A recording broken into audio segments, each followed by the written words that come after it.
when you think about who is actually responsible for causing a global shift, not just against the ruling class, but against the tiny little innocent state of Israel. Here's Netanyahu with 60 Minutes last night. War with Iran over, and if it isn't, who will decide when it is? I think it accomplished a great deal, but it's not over because there's still nuclear material, enriched uranium that has to be taken out of Iran. That's a lie. Anyone who knows anything knows it's a lie. And yet nobody believes this. No. Nobody believes this. And is this dickwad of an interviewer going to say anything back to him? Well, No. You know, Mr. Prime Minister, we have numerous reports that have indicated time and time again from international community after international community saying Iran does not have enriched uranium. Well, that's a big lie and you don't know what you're saying. But no, he's not going to say anything. There's still enrichment sites that have to be dismantled. There's still proxies that Iran supports. There are ballistic missiles that they still want to produce. Yeah. Now, we've degraded a lot of it, but all of that is still there, and there's work to be done. How do you envision the highly enriched uranium will be removed from Iran? You go in and you take it out. Who's going to go in there and take it out, Netanyahu? Who's going to go in there and do that? Are you going to do it? Are your people going to do it? Yeah, why is his upper forehead lighter than his lower? You see that? Where? Weird. Just how the top half of his forehead looks different than the bottom half. It's like almost like it looks like it's what do you call it? Photoshopped. Well, it's like The certain top of types of his forehead. foundation that they put on him. I don't know. It's kind of. He don't look like he's getting much sleep. I could tell you that much.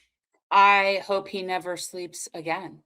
I hope that he suffers every day of his life until he painfully passes. Yeah.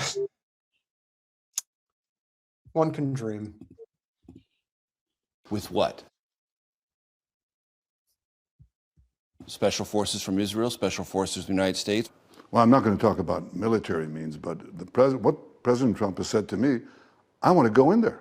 And I think it can be done physically. That's not the problem. Oh, it is. Oh, but yet it is. And you know that. It is, most definitely a problem, especially now that, I don't know, our friends in the UAE and Qatar aren't being so generous with their space right now. When he says that Trump tells me he wants to go in, I'm like, is anybody going to ask Trump in a White House press briefing, Mr. President, Netanyahu says that you definitely want to put ground troops in Iran. Is he lying? Or is that what you intend to do, sir? I want to know the first person who's going to ask him that question. Nobody. And whoever it is, it'll be a woman that he calls Piggy. Quiet, Piggy. Agreement, and you go in and you take it out. Why not? That's the best way. What if there isn't an agreement? Can it be taken out by force? Well, you're going to ask me these questions. I'm going to dodge them because I'm not going to talk about our military possibilities, plans, or anything of the kind. And I'm just trying to get at how long is it going to take to achieve that aim? I'm not going to give a timetable to it, but I'm going to say that's a terrifically important mission. Well, you've been saying the same thing for, 30 years. So, timetable doesn't seem to exist. So, Yeah. And considering they are allowed to act with impunity, they can just say it will take some time and no one will care. But that's not the biggest problem, according to Netanyahu and the interviewer. It's this. Anti-Semitism, this vile vilification of the Jews, took a reprieve after the Holocaust. Took a reprieve, took 80 years. It wasn't fashionable to be anti-Semitic, so you didn't say these things in polite society. But it's come back. It's almost like it accompanies us throughout. What is that about, Mr. Prime Minister? I think... Because I want to stop you right there, because in my career, which started in 1990 in Washington, up until very recently, it was an established fact in Congress. Established fact. The Republicans and Democrats had a default proposition favorable to Israel. Not always, not universally, but a default proposition that began with yes. That's not true anymore. That's less true than at any other time I've covered Washington. that has to be reflective of something else. Yes, it is. Well, these are historical cycles, which So my you're in a father. historical cycle. Yes, we are. I mean, anti-Semitism is. It been flowed, yes. But, yeah, but it had been flowed, but it flowed throughout our history, and the reason it, But America's not a place where things like that tend to come back. Well, they can come back. They were there in the 1930s with Yes. Father Coughlin, and they ebbed because of the war, but it's come back. Now, in case those of you who don't know, Father Coughlin, yes, that's Father Coughlin. Father Coughlin's one of the leaders of America First, who doesn't want to go to war, especially on behalf of Israelis. But of course, Netanyahu, who truly hates our country and just sees us as, vermin. This son of a bitch has been getting away with way too much for far too long. And look at these two men, Jen. They're so enamored with each other because of the level of society that they are at. What is the problem? Why is there anti-Semitism, Jen? Are they just Jew haters? Is that what this is all about? At this point, you know what, quite honestly, at this point, yeah, maybe. And I still don't care. Who cares? I don't care. I don't care. People are allowed to hate people. They're allowed to hate people. We're allowed to hate people. I mean, I don't, but I could. I have the right to hate people if I want to hate people. I hate this piece of shit. I'm glad. So, I mean, the idea that you can police thought that's what should be scaring everybody. Not the fact that there's anti-Semitism. There'll always be anti-everything. That's not scary. What's scary is that they're able to police that.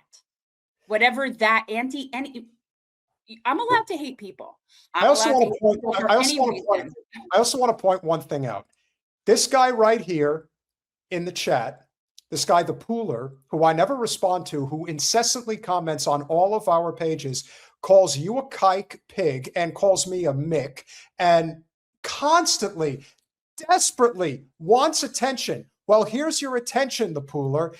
You're not going to get it from me. You know who you're going to get it from? You're going to get it from all of our supporters. So congratulations. Now you'll have all the attention that you can handle. Fuck He called Israel. me a kike? Yeah. Fuck Israel. Fuck you. And to hell with you people. All of you. Isn't that interesting that somebody who would support a Jewish state is such a fucking bigot? Do you see how that works? It's the same Jen, thing. you're noticing too much again. Oh my goodness. So in other words, you love the idea of a Jewish state, but you hate Jews. Well, they hate Jews that question the Zio state. No, you don't use the term kike if you don't hate Jews. That's probably true too. Well, they hate themselves. Keep that in mind as well. I think it's an interesting question of why this happens, and I think there's a natural human tendency between people, and also between peoples, collective groups. It's called jealousy, and jealousy often, if somebody is very successful, you can be appreciative of them, especially if it's, say, a very successful and strong country. Then you temper your jealousy and you go to respect. What jealousy? What jealousy? What are we so jealous of? Honest to God, CJ Whirlman, who maybe we'll cover on Thursday. I love him. Just in his latest video, Israelis are the most hated tourists in the world by far. Not just that. Somebody just put in the chat, I don't know, somebody in the chat room, I don't know what you're telling me, that in the rankings, in terms of the people that people are most resistant to.